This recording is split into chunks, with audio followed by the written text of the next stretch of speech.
കിഴങ്ങ്. കിഴങ്ങ് വരുമ്പോഴത്തേക്ക് മണിക്കൂറാവും. അതിനുശേഷം എന്തോ ഇത് ശർക്കര, പരിപ്പ് കറി, కొంచెం പരിപ്പ് കറി.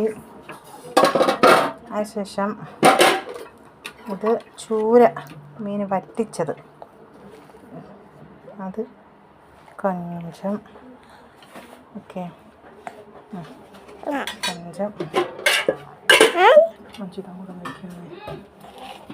ഇനി ചൂര മീൻ కొంచెం തേങ്ങ അരച്ചത്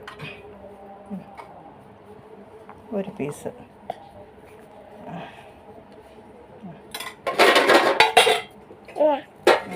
അടുത്തത്